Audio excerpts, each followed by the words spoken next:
ನನ್ನ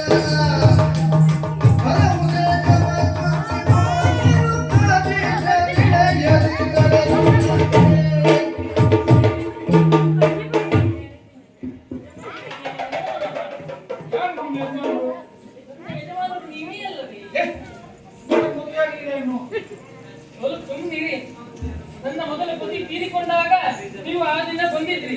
ಆಗ ಹೇಳಿಲ್ಲವೇ ಪತಿ ಹೋದ ಎಂದು ಚಿಂತೆ ಮಾಡಬೇಡ, ನಾನಿದ್ದೇನೆ ಅಂತ ಹೇಳಿಲ್ಲವೇ? ಅಲ್ಲ, ಈ ಸಾಮ್ರಾಜ್ಯಕ್ಕೆ ನಾನು ಪತಿ, ಹಾಗಂತ ನಿನಗೆ ಒಂದನೇ ಪತಿ ಹೋದ್ಮೇಲೆ ಎರಡನೇ ಪತಿ ಪತಿಯೇ ನನಗೆ. ನಾನು ಯಾರಿಗೂ ಪತಿಯಾಗಲಿಲ್ಲ. ಈ ಸಾಮ್ರಾಜ್ಯಕ್ಕೆ ಈ ಸೌಭಾಗ್ಯ ಸೌಭೇಷ ನಾನು. ಹಾಗಾಗುತ್ತಿಲ್ಲ, ನನಗೆ ನೀವು ಪತಿಯೇ. ಏನ್ ಹೇಳ್ತಾ ಇದ್ದೀಯಾ? ಒಂದು ಮುರಿತೇನೆ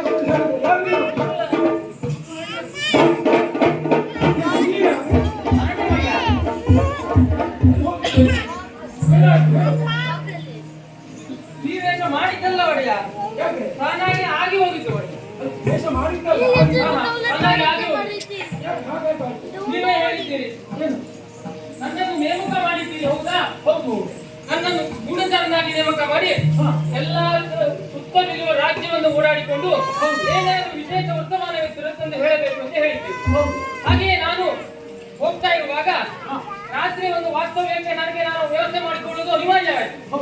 ಹಾಗೆ ನಾನು ಹೋಗ್ತಾ ಒಂದು ಮನೆಗೆ ಹೋಗ್ತದೆ, ಹೋಗಿ ಕೇಳಿದೆ, ಯಜಮಾನ್ರೆ ನಮೋ ನಮಃ, ನಿಮ್ಮ ಮನೆಯಲ್ಲಿ ಇಂದು ರಾತ್ರಿ ಇದ್ದು ನಾಳೆ ಬೆಳಗ್ಗೆ ಹೋಗ್ಬಹುದಾ ಅಂತ ಕೇಳಿದೆ.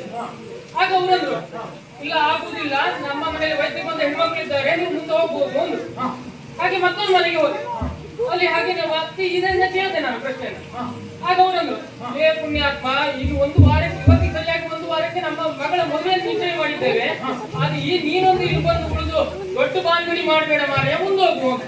ಆಮೇಲೆ ಹಾಗೆ ಮತ್ತೆ ನಾನು ತುಂಬಾ ಬುದ್ಧಿ ಓಡ್ತದೆ, ನೇರವಾಗಿ ಒಂದು ಮನೆಗೆ ಹೋಗಿ ನೇರವಾಗಿ ಒಂದು ಪ್ರಶ್ನೆ ಕೇಳಿದೆ, ಒಡೆಯ ನಿಮ್ಮ ಮನೆಯಲ್ಲಿ ಹೆಣ್ಣು ಮಕ್ಕಳು ವಯಸ್ಸಿಗೆ ಬಂದ ಹೆಣ್ಮಕ್ಳು ಅಥವಾ ಮದುವೆ ನಿಶ್ಚಯವಾದ ಹೆಣ್ಮಕ್ಳು ಇದ್ದಾರಾ ಅಂತ ಕೇಳಿದ್ರು.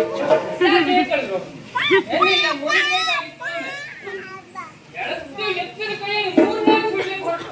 ನಾನು 25 ಬಿಡ್ತಿದ್ದೆ. ಹಾಗೆ ಆಯ್ತು ಒಡೆಯ. ಆಮೇಲೆ ನನಗೆ ಬುದ್ಧಿ ಬಂತು, ಇಡೀ ಊರಿನವರು ಎಲ್ಲರೂ ಓಡ್ ಬರ್ತಾ ಇದ್ದಾರೆ ನನ್ನನ್ನು ಹೊಡಿಲಿಕ್ಕೆ. ನಿನ್ನನ್ನು ಹೊಡಿಲಿಕ್ಕೆ? ಹೌದು. ನಾನು ಇದಕ್ಕೆ ಕಾಲನ್ನು ಕೊಟ್ಟಿದ್ದು ಓಡಿದ್ದು. ಓಡುವಾಗ ಯಾರ್ಯಾರ ಮನೆ ಅಂಗಳ ಅಲ್ಲ ಬಿದ್ದು ಓಡಿದ್ದು ದೇವರಿಗೆ ಗೊತ್ತು, ಆ ಪರಮೇಶ್ವರನಿಗೆ ಗೊತ್ತು. ಹಾಗೆ ಓಡಬೇಕಾದ್ರೆ ಒಂದು ಅಂಗಳದಲ್ಲಿ ಸೀರೆಯನ್ನು ಒಡ ಹಾಕಿದ್ರು. ಆ ಓಡುವ ರಭಸದಲ್ಲಿ ಸೀರೆ ಸುತ್ತಿ ಹೋಗಿದ್ದು ಒಡೆಯ. ನಾನಾಗಿ ಉಟ್ಟುಕೊಂಡಿದ್ದಲ್ಲ, ಸೀರೆ ಉಟ್ಕೊಂಡಿದ್ದು. ಹೌದು. ಅಲ್ಲ, ಅವರು ಮತ್ತೆ ಯಾರು ಜೊತೆಗೆ ಬರಲಿಲ್ಲ ಅಲ್ವಾ? ಆಮೇಲೆ ತಂದ್ರು. ಮೊದಲು ನಾನು ಓಡಬೇಕಾದ್ರೆ ಹಿಡೀಗ ಒಡಿಗ ಪುತ್ರ ಕುದ್ರು ಹೇಳ್ತಾ ಇದ್ದವರು ಸೀರೆ ಸುತ್ತಿಕೊಂಡು ನೋಡಿ, ಏನ್ ಇಲ್ಲೇ ಎಲ್ಲೋಗ್ತೀಯ, ಏನಾಯ್ತು, ನಿಲ್ಲಿ ಅಂತ ಹೇಳಿದ್ರು. ಆಮೇಲೆ ಗೊತ್ತಾಯ್ತು ಸೀರೆ ಮಹಿಮೆ ಏನು ಅಂತ. ವರ್ತಮಾನ ಕಾಲದಲ್ಲಿ ಹಾಗೆ ಕುಂಡಕ್ಕೆ ಸೀರೆ ಸುತ್ತಿದ್ದು ಹೌದು.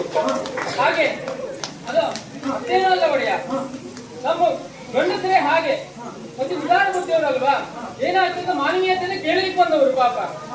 ಅದು ಉಳಿದವರಿಗೆ ಬೇರೆ ತರ ಅನ್ನಿಸಿರ್ಬೋದು, ಅದು ಬೇರೆ ತರ ಅನ್ನಿಸಿರ್ಬೋದು ಅಂತ. ಹಾಗೆ ಒಡೆಯ. ಹಾಗೆ ನಿಮ್ಮ ಅಣತಿಯಂತೆ ಎಲ್ಲಾ ಕಡೆ ಹೋಗ್ತಾ ಇದೆ. ಅಂಗ ವಂಗ ಅಂಗ ವಂಗ ಕಳಿಂಗ ಕಾಂಬೋಜ, ಹಾಗೆ ತೆಂಕಣ ಮೂಡಣ ಕೊಡುಗಣ ಎಲ್ಲಾ ಪುರವನ್ನು ಸುತ್ತಿ ಮಣಿಪಾಲಕ್ಕೆ ಹೋದ್ರು ಏನು ವ್ಯವಸ್ಥೆ ಆಗ್ತದೆ ಹಾಗಲ್ಲ. ಎಲ್ಲಾ ಪುರವನ್ನು ಸುತ್ತಿ ಮುನಿಪುರಕ್ಕೆ ಹೋದೆ. ಹೌದು. ಹಾಗೆ ಮಣಿಪುರವನ್ನು ಸುತ್ತಿ ಎಲ್ಲಾ ಕಡೆ ಹೋಗುವಾಗ ಬಗ್ಗೆ ಒಂದೊಂದು ಮಾತು ಒಡೆಯ, ಆಹಾ ಅದ್ಭುತ ಒಡೆಯ, ಅದ್ಭುತ. ಹಾಗೆ ಕಳಿಂಗ ದೇಶಕ್ಕೆ ಹೋಗಿದ್ದೆ, ಅಲ್ಲಿ ನೋಡಿದೆ, ಹೀಗೆ ನೋಡಿದೆ,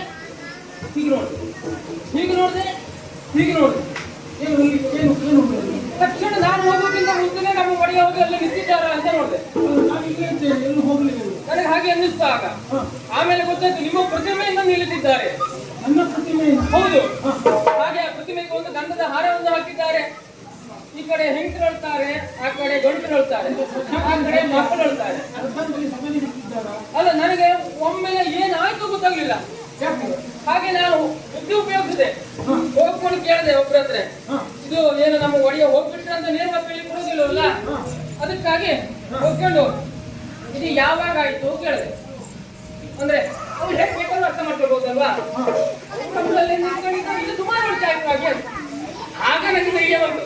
ನಾನು ಊರು ಬಿಟ್ಟು ಸುಮಾರು ವರ್ಷ ಏನಾಗಿಲ್ವಲ್ಲ, ನೀವು ಜೀವಂತವಾಗಿದ್ದೀರಿ, ಹಾಗಾದ್ರೆ ಇವರೆಲ್ಲ ಉಳುವುದು ಯಾಕೆ ಅಂತ ಕೇಳಿದೆ.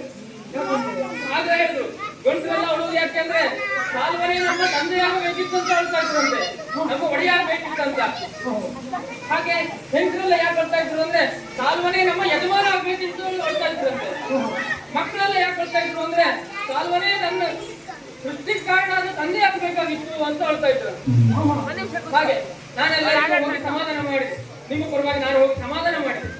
ನೀವು ಏನು ಹೌದು, ನೀವು ಅಲ್ಲಿಂದಲ್ಲಿ ಬರುವ ತನಕ ಅವರು ಒಳಗೆ ನಿಲ್ಲಿಸ್ತಾ ಹೋದ್ರಿ ಅಂತ.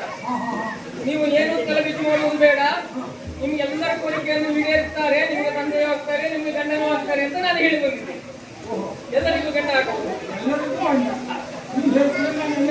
ಹಾಗಾದ್ರೆ ಈ ದೇಶಕ್ಕೆ ನೀವು ಪ್ರತಿ ಅಲ್ವಾ, ಹಾಗೆ ಎಲ್ಲರಿಗೂ ಪ್ರತಿ ಆಗ್ತಾರೆ ಅಂತ ನಾನು ಹೇಳಿ ಬಂದೆ. ಹಾಗೆ ಹೀಗೆ ಮುಂದೆ ಹೋಗ್ತಾ ಹೋಗ್ತಾ ಹೋಗ್ತಾ ಹೋಗ್ತಾ ಕಾಶಿ ದೇಶಕ್ಕೆ ಹೋದೆ. ಕಾಶಿ ನೀವು ಹೇಗಾದ್ರೆ ನಮ್ಮ ತಂದೆ ಸಮಾನವರಲ್ಲ, ಕಾಶಿಗೆ ಹೋದೆ. ಆಗಲ್ಲ ಒಡೆಯ, ಕಾಶಿ ಆ ವಿಶ್ವನಾಥನ ಕೇಳ್ಕೊಂಡೆ ನಾನು. ನಮ್ಮ ಒಡೆಯ ತಿಲಾಯವಾಗಿ ಅಂತ ಕೇಳ್ಕೊಂಡೆ ನಾನು. ಅಂದ್ರೆ ನಿಮ್ಮ ಹೆಸರು ಇಲ್ಲಿಂದ ಇಲ್ಲಿವರೆಗೂ ಯಾವಾಗ ಯಾರ್ಯಾರು ಸುಮ್ಮನೆ ತಂದು ಇರ್ತಾರೋ ಅಲ್ಲಿವರೆಗೂ ನಿಮ್ಮ ಹೆಸರು ಕೂಡ ಹಾಗೆ ಎಲ್ಲ ಕಡೆ ಬಳಕೆ ಇರಲಿ, ಜಾಸ್ತಿ ಇರಲಿ ಅಂತ ಬೇಡ್ಕೊಂಡೆ ನಾನು. ಹಾಗೆ ಬೇಡಿಕೊಳ್ಳುವಾಗ ಒಂದು ಸಖೇದ ಆಶ್ಚರ್ಯ ಆಯ್ತು. ಏನು ಕೇಳಬೇಕು ಒಡೆಯ, ಕೇಳಬೇಕು.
ಕಾಶಿ ಅಧಿಕಾರಿ ಪ್ರಪಾತ ಸೇನೆಯಂತೆ ಅಲ್ಲ, ಅಲ್ಲಿಂದ ಬಂದೆ ಈಗ ಅಲ್ಲ ಒಡೆಯ, ಹಾಗೆ ಪ್ರಪಾತ ಸೇನೆ ಪ್ರತಾಪ ಸೇನ, ಕಾಶಿಯ ಪ್ರತಾಪ ಸೇನ, ಪ್ರತಾಪ ಸೇನೆ ಇರ್ತದೆ.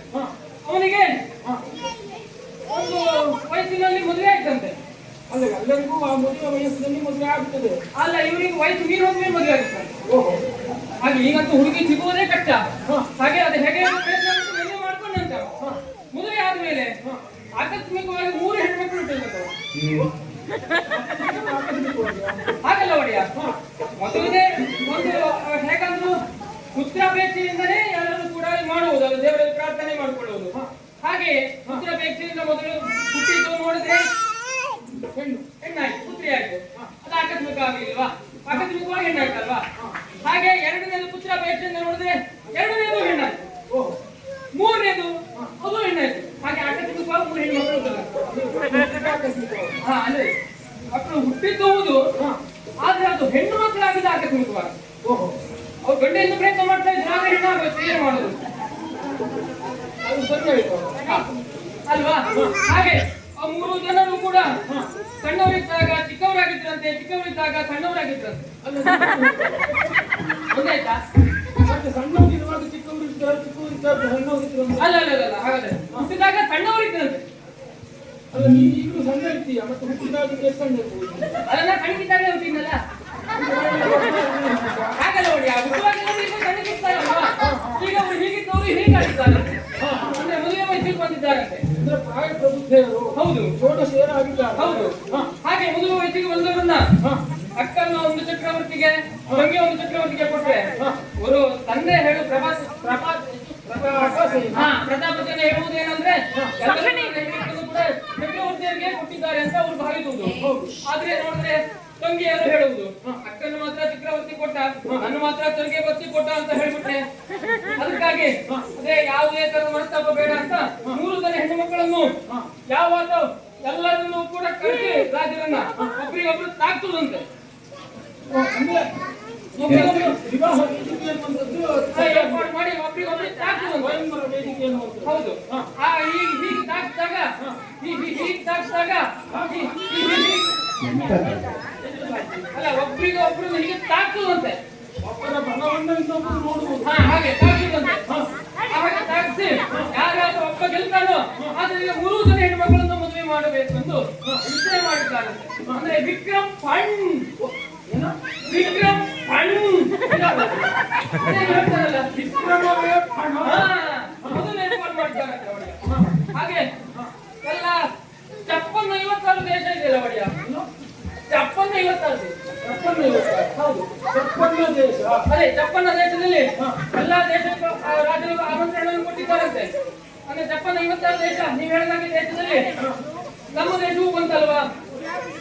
ಅಲ್ಲ 56 ಈ ದೇಶ ಬಂದಿರುವ ಹಾಗಾದ್ರೆ ನಮ್ಮ ದೇಶವೂ ಬಂತಲ್ಲ.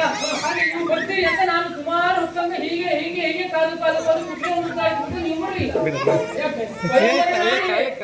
ಆಮೇಲೆ ಗೊತ್ತಾಯ್ತು ಅವರು ಎಲ್ಲರಿಗೂ ರಾಜರಿಗೆ ಪತ್ರಾತ್ಮಕೇನ ವಕೀಲಗೊಳಿಸಿದ್ರಂತೆ. ಎಲ್ಲರಿಗೂ ಹೀಗೊಂದು ಹಾಳೆ ಇರ್ತದೆ, ಅದ್ರಲ್ಲಿ ಪತ್ರಾತ್ ಬರೆದು ಕೊಡ್ತಾರೆ. ಲೇಖನ ಮುಖಾಂತರವಾಗಿ ಲೇಖನಾತ್ ಪತ್ರಾತ್ ಲೇಖನಗಳು, ಅದೇ ಪತ್ರಗಳು, ಅದೇ ಗಡುಗಳನ್ನು ಆಮಂತ್ರಣವನ್ನು ಎಲ್ಲರನ್ನೂ ಕೂಡ ಬರಮಾಡಿಕೊಂಡಿದ್ದಾರೆ. ಹಾಗೆ ನಮಗೂ ಬರುತ್ತದೆ ಲೇಖನ, ನಾವು ರಾತ್ರಿ ಬರ್ತಾರೆ, ನೋಡಬೇಕು.